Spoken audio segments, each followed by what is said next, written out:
Le journal des correspondants, émission présentée par Osé Manzanza.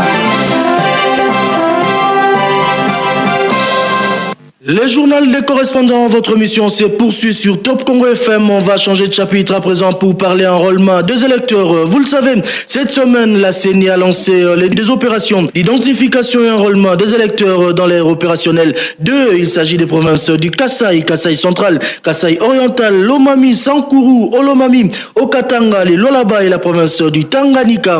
Comment évoluent justement ces opérations d'identification des électeurs dans la province du Kasaï central? On en parle dans cette émission avec notre permanent dans la région, Alain Saver Marcoba, à qui j'ai dit bonjour. Bonjour Osé, bonjour à tous les auditeurs de Top Congo FM.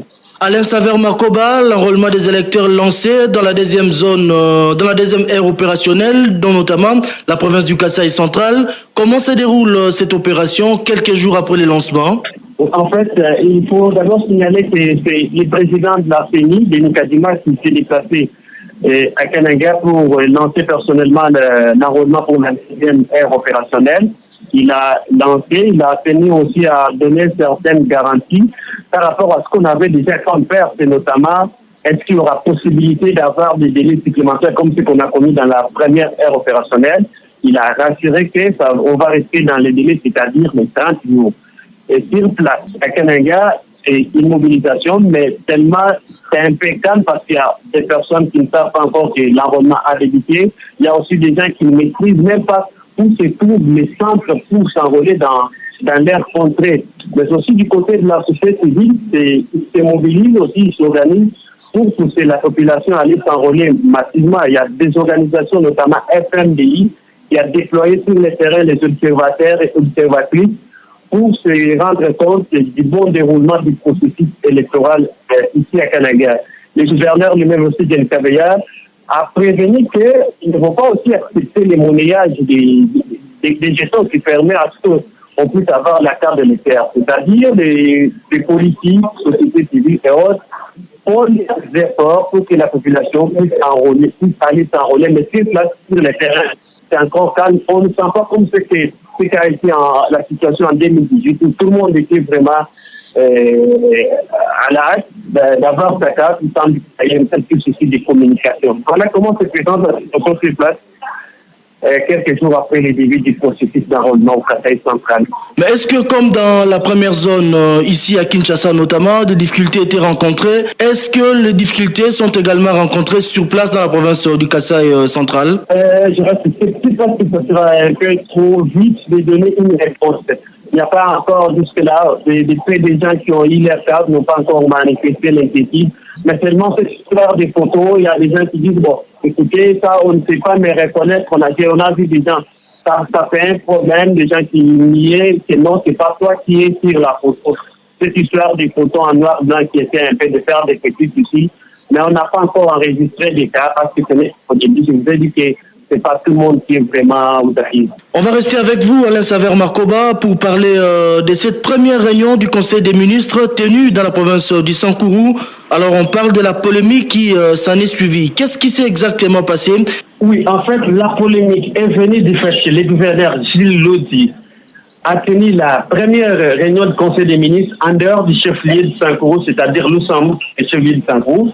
La réunion a eu lieu à Lodja, qui est un territoire. Ça soulevait des débats parce qu'on y va dans la logique telle que on veut déplacer les chefs-lieux de Lusambouk vers Lodja. Au départ, avant même les découpages, c'était déjà un combat. Tantôt, il y avait une partie qui voulait que les chefs-lieux puissent être à Lodja, d'autres qui voulaient que les chefs-lieux puissent être à Lusambourg. Et c'est dans cette logique-là qu'on a encore soulevé les débats. Le gouverneur a reconnu cela. Il a d'ailleurs souligné ça à la fin du point de presse. Il a dit qu'il n'a aucune intention de déplacer les chefs-lieux du Sankourou de Lusambourg à Lodja. Et là, on reste parce que les gens, ce qu'on faisait comme souci, comment tous les ministres, on les a déplacés du chef-lieu, d'autres personnes, la plupart des personnalités, il faut le dire, ont été déplacés pour être à Lodja. Et on a vu encore les gouverneurs qui a essayé de faire un peu autant de jours là-bas, les travaux qui ont été lancés. C'est de là qu'est venue cette polémique, mais le gouverneur a coupé court à tout ce qui qui apparaissait comme politique pour rassurer qu'il n'a aucune intention de déplacer les chefs-lieux. Et d'ailleurs, si cela devrait être le cas, ce n'est pas à ce niveau que cela doit être fait. Voilà comment se présente la situation sur place au Sankourou, dans les territoires de l'Odia et les chefs-lieux de Lusambo. Merci beaucoup Alain Savère Makoba. Merci Osé, merci à tous les auditeurs de Top Congo FM. Et voilà, c'était là Alain Savère Makoba, correspondant des Top Congo FM. On va rester dans la province du Sankourou pour parler de l'évolution des travaux anti-érosifs à l'Odja dans la province du Sankourou. La semaine dernière, dans votre émission Les Journaux des Correspondants, vous avez suivi notre permanent qui a dénoncé la léthargie avec laquelle évoluent ces travaux très attendus par la population. Il a sollicité une réaction, une droit de réponse. À la suite de ces déclarations de notre permanent, le directeur général de la société qui exécute les travaux sur place à l'Odja a sollicité un droit de réponse. Je vous laisse suivre cette interview nous accordée ici à Kinshasa par André Omba, directeur général de la société qui exécute ces travaux, les travaux anti-érosifs à l'Odja dans la province du Sankourou. Bonjour Monsieur André Omba. Bonjour Monsieur Osé. Directeur général de la société Eris Africa, société qui exécute les travaux anti-érosifs dans la province du Sankourou. Où est-ce que nous en sommes à ce jour avec justement l'exécution de ces travaux plusieurs mois après les lancements officiels des travaux? Je voulais rassurer la population du Sankourou qui me suit à travers votre émission que les travaux de la lutte anti-érosif à l'Odja vont bon train. Nous avons lancé les travaux en novembre 2022 et on devrait commencer d'abord par l'installation du chantier, l'approvisionnement du chantier, et ensuite le débit exécuté et le débit des travaux. Et pendant ce temps, quand on installait le chantier, on était obligé de faire 3 types d'études vu la situation du terrain. C'est-à-dire, on devrait faire les études topographiques pour déterminer les orientations des eaux, parce que les eaux sont tous canalisées vers la tête d'érosion, Jacob. On devait faire l'étude géotechnique pour déterminer les types de sols. On devait faire également l'étude pluviométrique. Toutes ces études ici, nous les avons réalisées pendant toute la période qu'on installait le chantier. Nous demandons à ce que la population puisse nous accorder le temps, la patience. Le marché ne sera pas englouti, ne connaîtra pas, ne sera pas effacé sur de la carte qui est à cause d'érosion. Non.